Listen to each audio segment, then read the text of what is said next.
En este video vamos a aprender qué es lo que la Biblia dice acerca del arrebatamiento o rapto de la iglesia.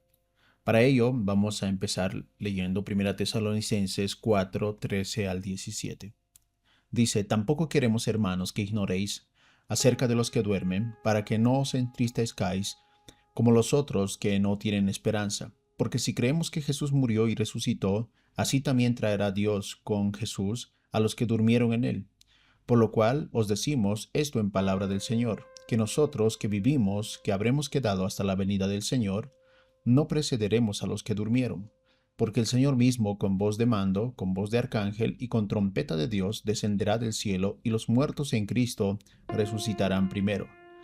Luego nosotros, los que vivimos, los que hayamos quedado, seremos arrebatados juntamente con ellos en las nubes, para recibir al Señor en el aire, y así estaremos siempre con el Señor. Antes de entrar a este estudio, lo que yo quisiera que hagan es que analicen bien todas las palabras de estos pasajes bíblicos. ¿Por qué? Porque a veces leemos la Biblia de corrido y no entendemos mucho las palabras que están escritas ahí, que son detalles, pero que muchas veces se nos pasan por alto, y luego esto puede llevar a malinterpretaciones de la palabra de Dios. Bien, aclarando este punto, entonces empezamos. Algunas recomendaciones antes de comenzar. Dice la Biblia en el libro de Santiago 3:1: Hermanos míos, no os hagáis maestros muchos de vosotros, sabiendo que recibiréis mayor condenación. Ahora, en este tiempo hay una gran cantidad de maestros, y entre ellos hay también falsos maestros, o también personas que se dicen ser maestros, pero sin embargo enseñan lo que son teorías o ideas humanas, y su enseñanza no sale de la palabra de Dios. Toda la enseñanza que nosotros damos, si queremos compartir algo, lo cual está bien y es correcto, debe estar en base a la palabra del Señor. No podemos salirnos de ella. ¿Por qué? Porque la Biblia tiene una advertencia para aquellas personas que enseñamos. Dice: no os hagáis maestros. Entonces, en parte es verdad que nosotros debemos compartir nuestro conocimiento, debemos compartir el Evangelio, debemos compartir nuestra fe. Pero también la Biblia nos dice: no te hagas maestro solamente por ser maestro, ¿no? ¿Por qué? Porque ustedes van a recibir mayor condenación. Cualquier doctrina que nosotros enseñemos puede traer que muchas personas se pierdan, o que muchas personas en realidad comprendan la Biblia de una manera que la Biblia no enseña. Entonces debemos tener cuidado. Dice que los maestros, en especial los falsos maestros, van a recibir mayor condenación. Ahora, pongo este pasaje aquí porque hay muchos, ya sea evangelistas, personas que enseñan acerca del rapto de la iglesia, y ellos afirman y ponen fechas, ¿verdad? Por ejemplo, los testigos de Jehová son uno de ellos, que desde la fundación de los testigos de Jehová siempre han puesto eh, fechas a la venida del Señor, ¿no? Y también hoy en día hay muchos que aún están poniendo fechas para la venida del Señor. En realidad la Biblia no dice cuándo va a ser la venida del Señor en esta primera etapa, que sería el rapto, ¿no? Entonces debemos tener mucho cuidado respecto a eso. Bien, ¿qué vamos a tratar de responder en este video? Primero, ¿qué es el rapto? Es la primera pregunta que vamos a responder. ¿Cómo va a ser el rapto? ¿Y qué eventos rodean al arrebatamiento o rapto de la iglesia? Y también la segunda pregunta o el segundo punto sería: ¿cuándo va a ser el rapto de la iglesia? Entonces empecemos diciendo qué es el arrebatamiento o rapto. El rapto sería el momento en el cual Dios levantará a su iglesia y la sacará de la tierra. Los que hayan muerto en Cristo resucitarán primero, y los seguidores de Jesús, es decir, aquellas personas que han nacido de nuevo y aún siguen con vida, serán quitados de la tierra. Entonces, este evento va a ser un evento magnífico. Este evento va a ser un evento fuera de este mundo. El Señor, como lo hemos leído en Tesalonicenses, va a venir hasta las nubes y va a quitar a su iglesia de la tierra. Pero no solamente la iglesia que aún continúa con vida de todos los países del mundo, sino va a quitar de la tierra a la iglesia que ya no está con nosotros en cuerpo. Es decir, los muertos que ya están enterrados. Ellos van a resucitar. Esta sería como la primera resurrección. Entonces, este evento donde millones de personas alrededor del mundo, incluso los muertos, van a desaparecer de la tierra. Entonces el mundo va a hacer teorías y los gobiernos también van a decir que son los aliens, que son los platillos voladores, que ha sido otra pandemia, que ha sido, no sé, un evento cósmico, etcétera, ¿no? Pero no van a reconocer que Dios se ha llevado a su iglesia. También en el cine nosotros hemos visto un montón de películas que hablan de este tema. Claro que estas películas, muchas de ellas no están conforme a la palabra de Dios, pero nos dan una idea de lo que va a ser este evento y lo que el mundo va a sufrir. Entonces, una vez que pase el rapto, el mundo ya no va a ser el mismo, sino va a cambiar. Se van a establecer nuevas leyes, se van a establecer nuevas medidas de control para la gente, se van a empezar a marcar, me imagino, a la gente con lo que es la marca de la bestia, el 666. Entonces el mundo va a cambiar drásticamente. Va a haber un montón de suicidios, muchas personas, pánico colectivo, etc. Entonces, este evento, la Biblia lo describe como va a suceder, ¿no? Entonces, ya respondiendo a esta pregunta, tenemos una idea de lo que va a ser el rapto de la iglesia. Ahora, otra pregunta que podemos hacernos es, ¿este evento va a pasar realmente o solo es una metáfora? En Juan 14:3 dice, y si me voy, hablando Jesús, dice, si me voy y preparo un lugar para vosotros, vendré otra vez y os tomaré conmigo, para que donde yo estoy, allí estéis también vosotros. Entonces, este evento es un evento que no va a ocurrir metafóricamente, sino va a pasar literalmente. ¿Por qué? Porque son las promesas de Jesús. Cuando Jesús resucita y está con los discípulos este tiempo en la tierra y luego se va al cielo, es la promesa de Jesús que Él va a volver algún día por su iglesia, ¿no? Entonces, algo que caracteriza las palabras de Dios es que Dios nunca miente, que siempre cumple sus promesas. También podemos responder esta pregunta diciendo que los ángeles han confirmado que Jesús vendría otra vez. En Hechos 1:11 leemos que les dijeron, varones Galileos, ¿por qué estáis mirando al cielo? Este mismo Jesús que ha sido tomado de vosotros al cielo vendrá de la misma manera, tal como le habéis visto ir al cielo. Entonces los ángeles confirman las palabras de Jesús, indican a los discípulos que estaban allí que el Jesús que se ha ido vendría de la misma manera.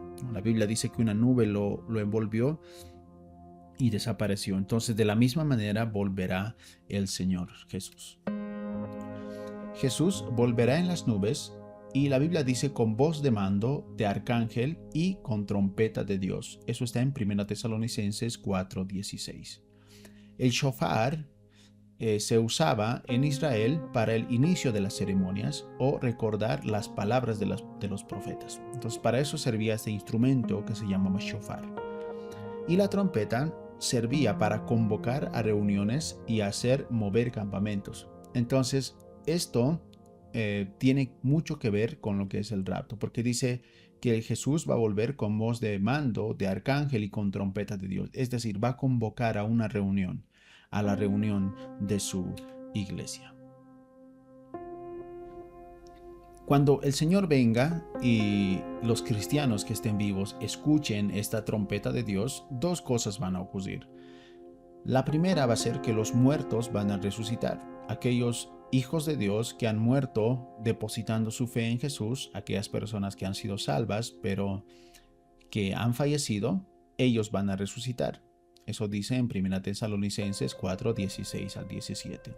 Y el segundo evento que va a ocurrir es que los que están vivos van a ser arrebatados así al cielo para encontrarse con el Señor.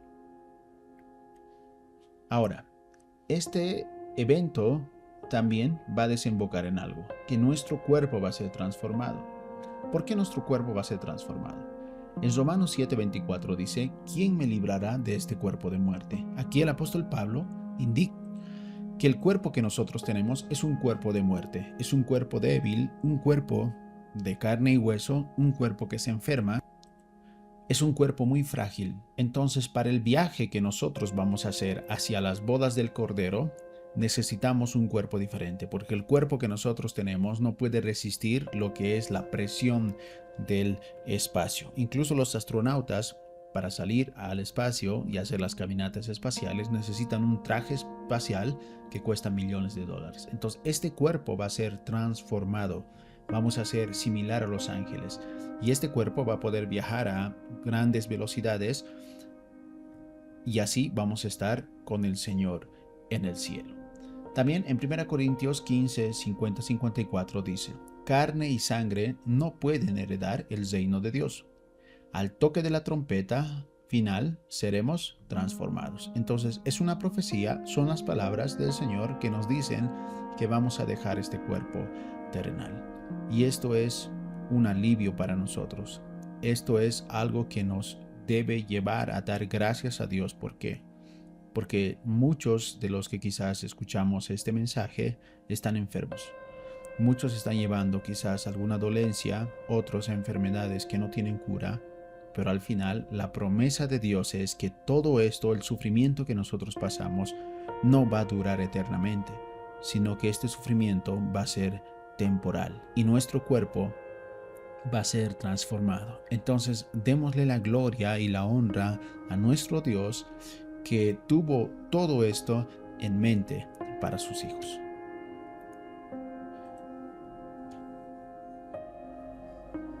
Bien, ¿qué significa entonces cuerpo incorruptible? Cuerpo incorruptible significa que no se puede pervertir. Ese es el cuerpo que el Señor Jesús nos dará en el momento del rapto. Entonces será un cuerpo que no se puede pervertir. También en 1 Juan 3:2 dice: seremos como Él es, ¿no? Refiriéndose un poco al cuerpo que nosotros tendremos.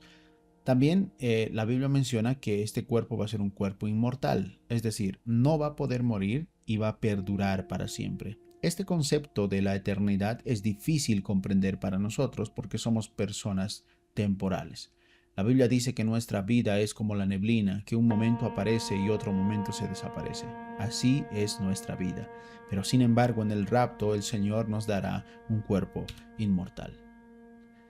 También la Biblia menciona acerca del rapto que este evento será muy rápido, durará segundos. No va a ser un evento que todo el mundo va a ver como nosotros estamos subiendo al cielo o como la iglesia está subiendo al cielo, sino va a ser un evento instantáneo. En 1 Corintios 15, 52 dice que será en un abrir y en un cesar de ojos. Entonces va a ser rápido. Muchas de las personas van a ver desaparecer a sus amigos, a sus familiares que son cristianos, que siguen a Jesús, que han nacido de nuevo, van a ver desaparecer a esas personas frente a sus vistas. Entonces esto va a causar un montón de accidentes. Pilotos que son cristianos, conductores que son cristianos, operadores que son cristianos, etcétera, van a desaparecer del mundo. No, enfermeros, enfermeras, médicos, ingenieros, arquitectos, vendedores, etcétera, todos los que han recibido al Señor van a desaparecer de este mundo. Entonces va a ser un evento que va a causar un gran pánico a lo que es al mundo, y el gobierno o los gobiernos se van a unir para instaurar lo que sería su nuevo orden mundial. Después de este evento, la Biblia dice que nos encontraremos con el Señor en las nubes, es decir, en el aire. Ahora, aquí hay un punto muy importante que nosotros debemos tomar en cuenta. La Biblia no dice que en este evento el Señor Jesús va a volver a la tierra y sus pies van a tocar el cielo. En Apocalipsis nosotros leemos que el Señor Jesús, cuando vuelva por segunda vez, va a poner sus pies en el monte de los olivos, va a tocar la tierra. Pero en este evento nosotros nos vamos a encontrar con el Señor Jesús en el aire. Eso está en 1 Tesalonicenses 4, 16 al 17. Entonces debemos entender bien esto. Aquí el Señor no toca sus pies en la tierra, sino que la iglesia, los nacidos de nuevo, se encuentran con el Señor en el aire. ¿Cuándo pasará todo esto? ¿Cuándo será el rapto de la iglesia? Nosotros, actualmente, si vemos las noticias, vemos que se está aproximando lo que es una tribulación al mundo como nunca antes. La Biblia dice que antes de la venida del Señor van a haber muchas señales. Y esas señales nosotros las vemos cumplir ahora, ¿no? Tenemos guerras, por ejemplo, la guerra de Israel contra Palestina, tenemos la guerra de Rusia contra Ucrania, tenemos la guerra, por ejemplo, en Haití, que están librando la población, y guerras en África, etcétera, ¿no? El mundo está entrando a lo que son las señales que el Señor ha dicho que van a ocurrir antes de su venida. También el mundo está ingresando a lo que es cambios climáticos fuertes, inundaciones en Brasil, terremotos en Estados Unidos, etc. Todo lo que el Señor ha dicho se está cumpliendo al pie de la letra. Entonces nosotros debemos estar listos, debemos estar preparados para este evento. Entonces va a venir al mundo una tribulación como nunca ha habido y como nunca más habrá en la historia de nuestro planeta. Y es lo que nosotros debemos considerar que dice la palabra del Señor. Ahora, hay algunas preguntas que podemos hacernos aquí. Primero, ¿el rapto de la iglesia será después de la tribulación o será antes de la gran tribulación? Otra pregunta que podemos hacernos es, ¿pasará la iglesia la gran tribulación? Nosotros vamos a pasar ese periodo de tribulación donde se van a desatar las copas de ira, donde se van a abrir los sellos, se van a tocar las trompetas, etc. ¿Vamos a pasar esa tribulación? Y otra pregunta es, ¿estaremos aquí cuando el anticristo empiece a sellar la marca y matar a los que no adoren a la bestia y a su imagen? Son preguntas interesantes que muchas personas se hacen y vamos a tratar de responderlas con la Biblia. Bien, aquí tenemos un punto de controversia. Tenemos dos puntos de vista diferentes.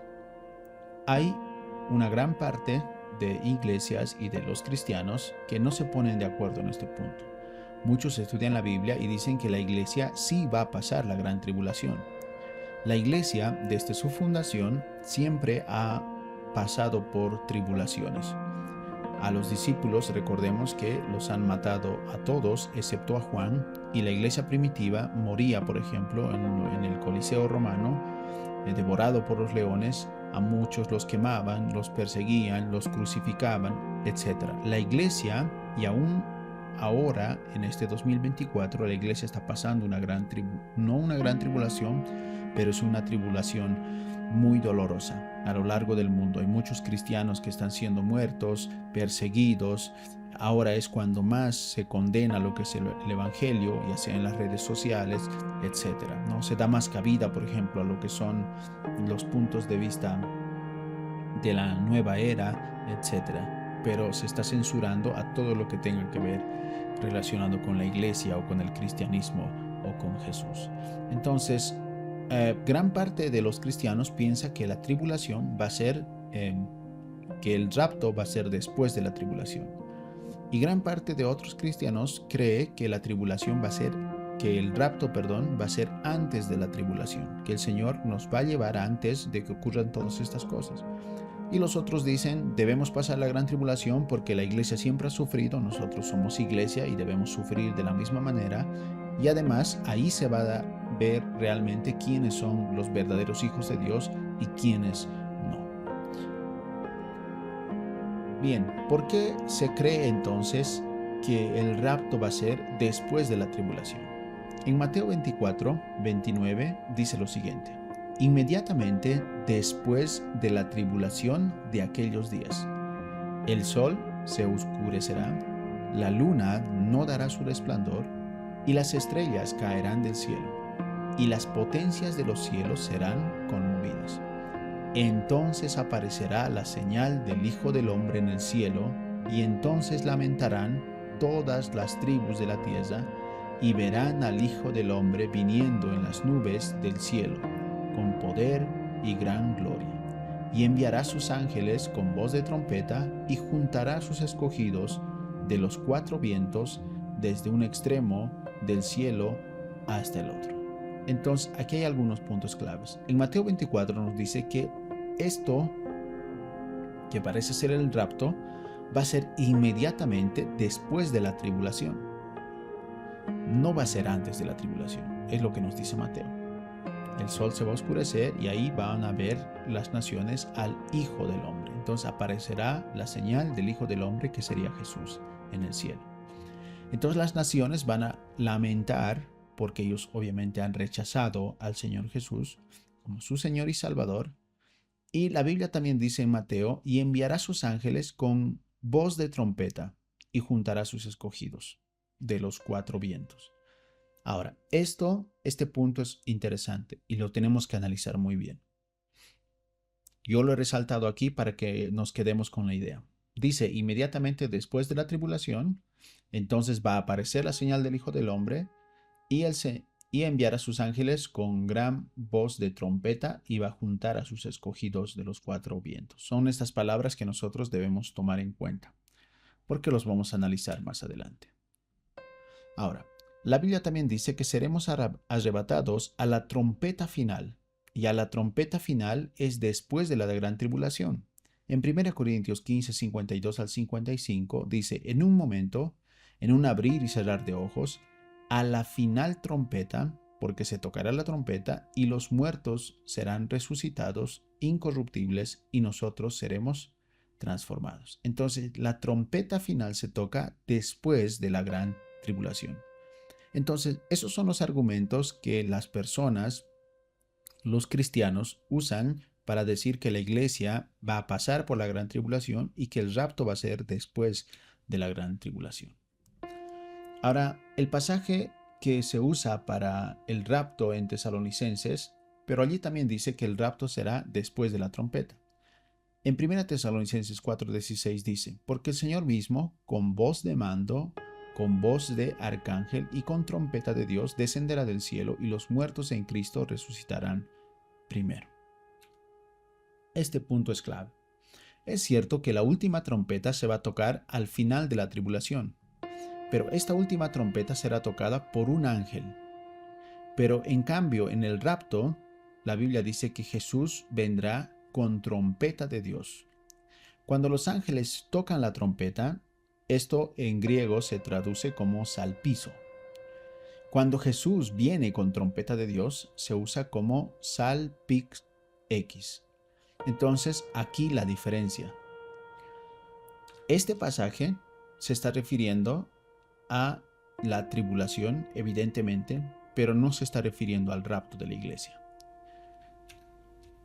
¿Por qué? Porque la traducción en griego no es la misma, ¿no? La Biblia, por ejemplo, aquí dice que un ángel va a tocar la trompeta. Y en Tesalonicenses habla de que el Señor mismo, con voz de trompeta, es el que va a tocar, evidentemente, esta trompeta para reunir a las personas. Además, cuando el último ángel toca la trompeta, después de la tribulación, la Biblia dice que suceden algunas cosas. Primero, en el cielo se escucharon voces. También dice que los 24 ancianos van a adorar. Y también dice que al final de la trompeta se abre el cielo y se ve el arca del pacto y hay truenos y granizos. Esto no va a pasar en el rapto. Esto se está refiriendo a la última trompeta de las que van a tocar los ángeles. Ahora, hay una diferencia y nosotros debemos tener en cuenta la diferencia entre el arrebatamiento y la venida de Jesús. La venida de Jesús va a ser en dos etapas. La segunda venida. La segunda venida de Jesús va a iniciar con el rapto y luego va a finalizar con lo que sería su segunda venida.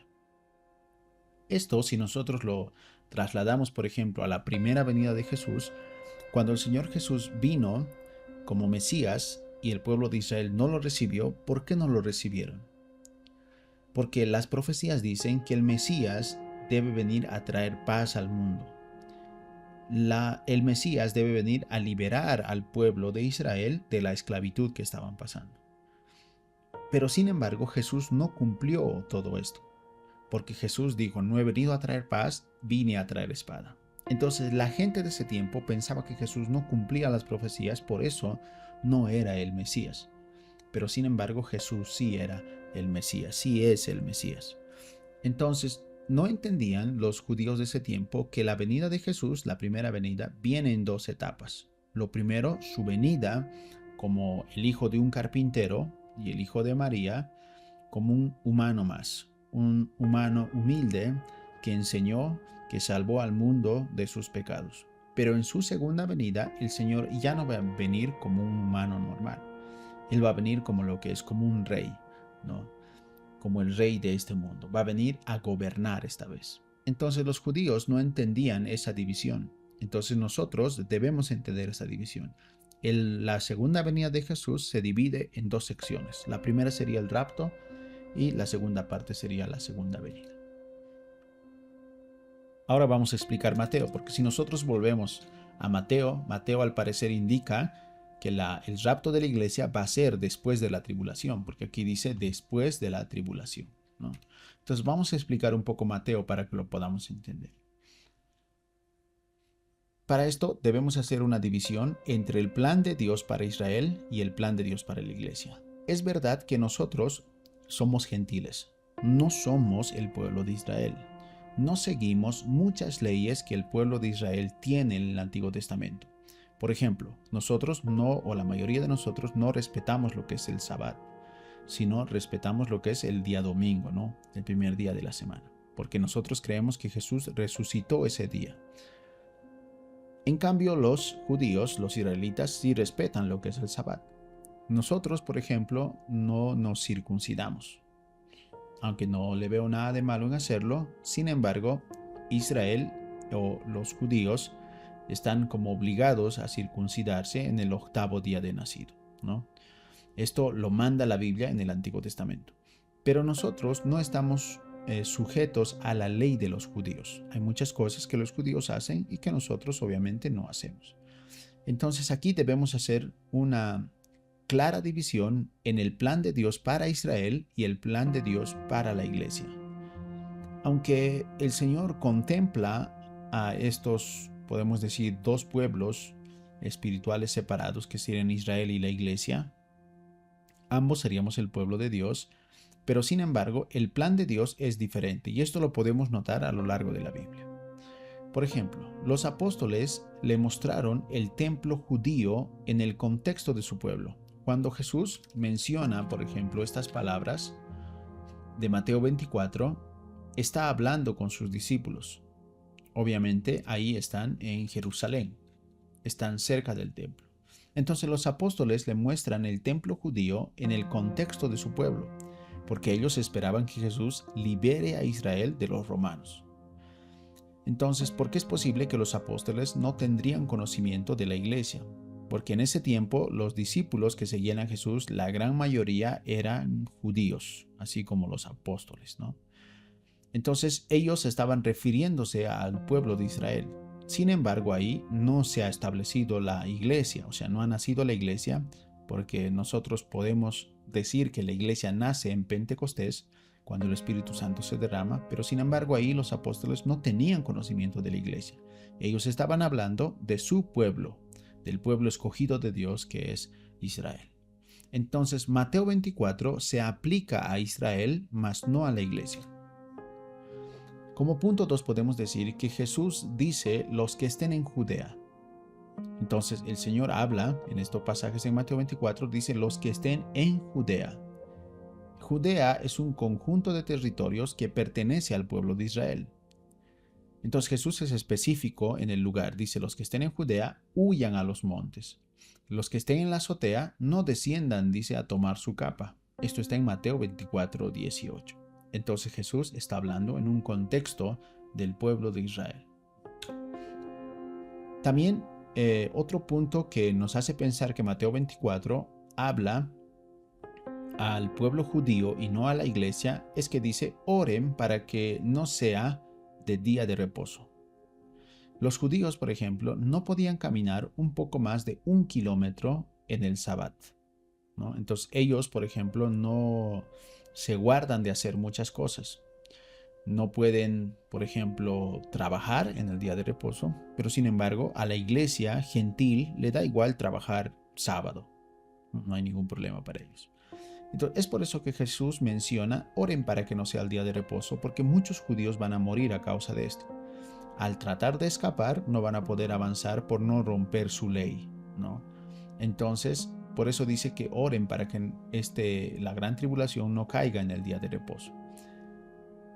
Entonces, esto es interesante, ¿no? Notar que el contexto y las enseñanzas que da Jesús en Mateo 24 está enfocado a lo que es el pueblo de Israel. Nosotros vemos también que la iglesia no pasará la gran tribulación porque la mayor parte de la iglesia ya está en el cielo con Jesús o ya está en el paraíso con Jesús. Si nosotros analizamos, desde que la iglesia se ha fundado en Pentecostés hasta el día de hoy, casi el 90%, me atrevo a decir, de la iglesia ya ha fallecido. Son miles de años que han pasado, millones de cristianos que han muerto. ¿Y dónde están esas personas? ¿Van a pasar la gran tribulación? No. Entonces, gran parte de la iglesia ya está en el paraíso con Jesús. Desde que Jesús estuvo en la tierra han pasado 2024 años.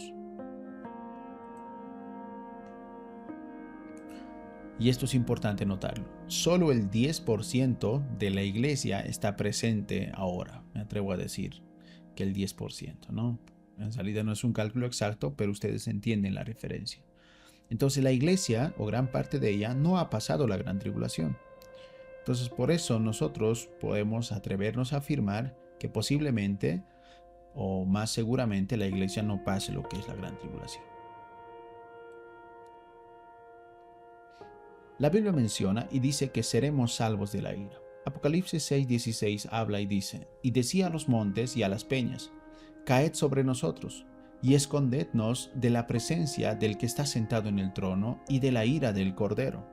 En Romanos 5:9 dice: entonces, mucho más, habiendo sido ahora justificados por su sangre, seremos salvos de la ira de Dios por medio de él. En griego, la ira del Cordero se traduce como orgué, y la ira de Dios se traduce también como orgué. Es decir, el pasaje de Apocalipsis 6:16 habla de la gran tribulación.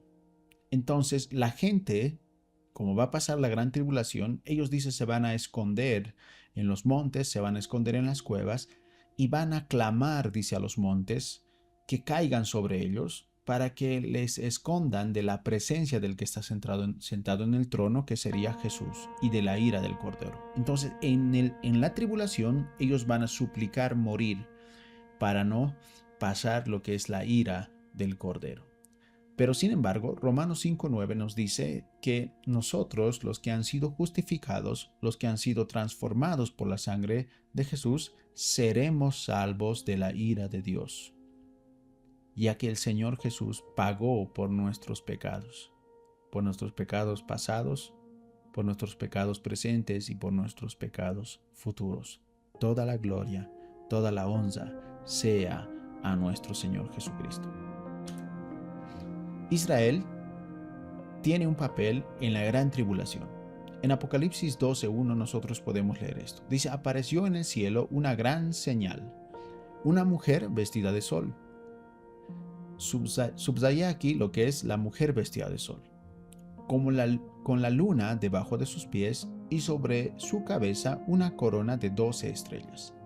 Entonces, esta mujer, al parecer, es el pueblo de Israel, porque es una mujer vestida de sol, con la luna debajo de sus pies y sobre su cabeza una corona de 12 estrellas, que serían las 12 tribus de Israel. Y ella dio a luz un hijo varón, que regirá con vara de hierro a todas las naciones. Y su hijo fue arrebatado para Dios y para su trono. Este hijo varón sería el nacimiento del Señor Jesucristo. Entonces, esta escena que el apóstol Juan ve sería una representación de Israel y del nacimiento del Señor Jesús y cómo Herodes intentó matar al Señor Jesús cuando nació.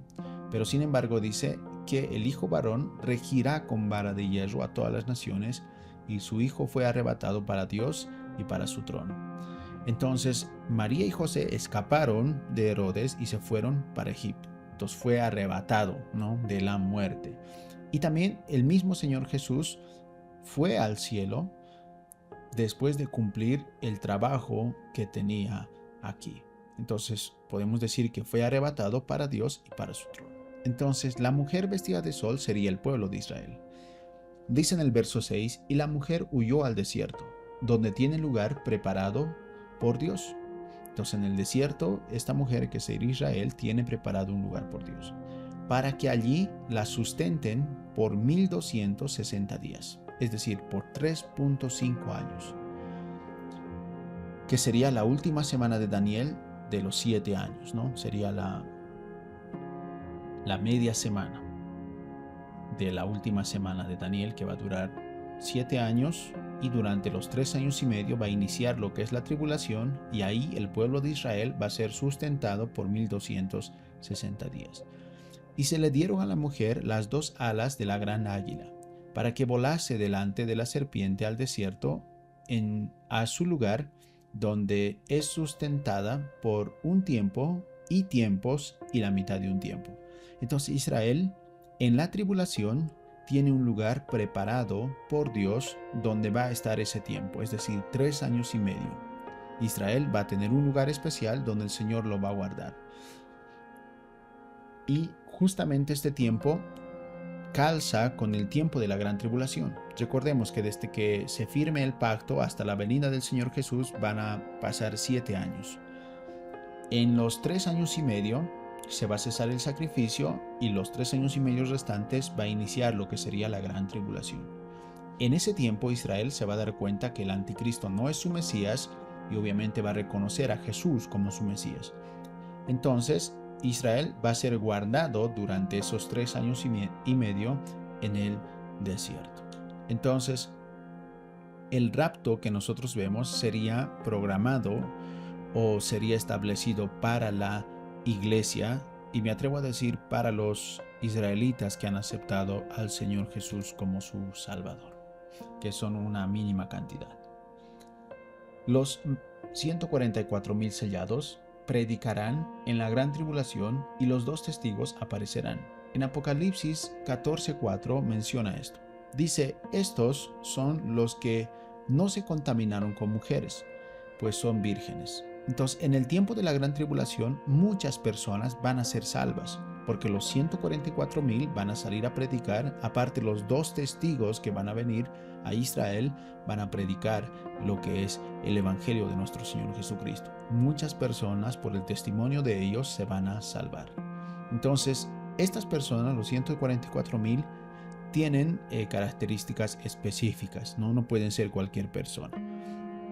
Un tiempo se creía que los testigos de Jehová, obviamente los testigos de Jehová enseñaban esto y decían que los líderes de los testigos de Jehová, los principales líderes, eran los 144,000 sellados, cosa que esto no tiene ninguna base bíblica.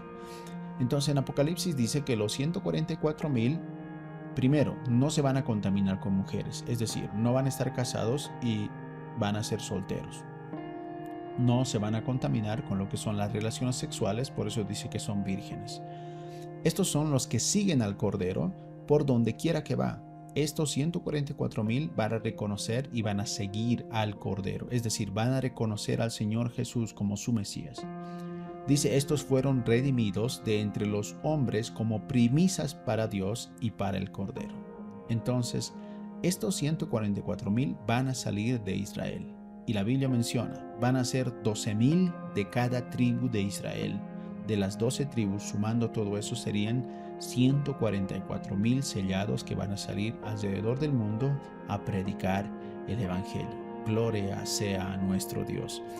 El Señor es paciente para con todos, que aún en la gran tribulación va a mandar a sus escogidos a predicar el Evangelio de nuestro Señor Jesucristo.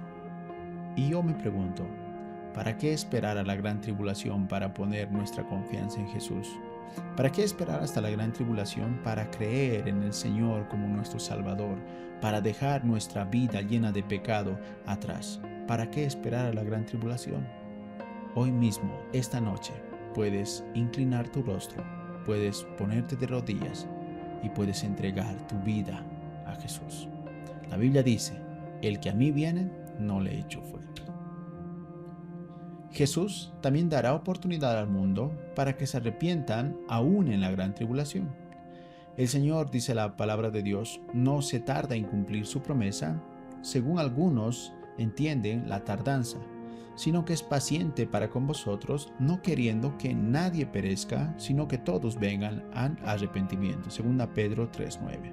El Señor es paciente para con nosotros.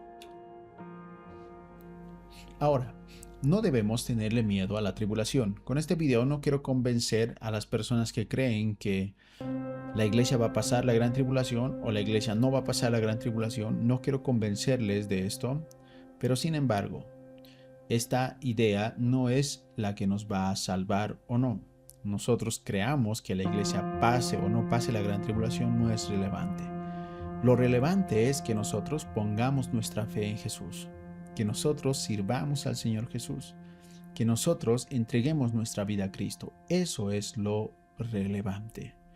La Biblia dice, yo soy la puerta, el que por mí entrare será salvo. En Mateo 10:28 dice, no temáis a los que maten el cuerpo, mas el alma no pueden matar. Temed más bien a aquel que puede destruir el alma y el cuerpo en el infierno. Nosotros, como hijos de Dios, no debemos tener miedo a los hombres. Nosotros, como hijos de Dios, solo debemos tener temor a Dios, ya que Él puede matar nuestro cuerpo y nuestra alma y enviarnos al infierno. En Isaías 53:5 dice, mas Él, hablando de Jesús, fue herido por nuestras rebeliones. Molido, dice, por nuestros pecados. El castigo de nuestra paz fue sobre Él, y por su llaga fuimos nosotros curados. Toda la gloria, toda la honra sean para nuestro Señor Jesucristo.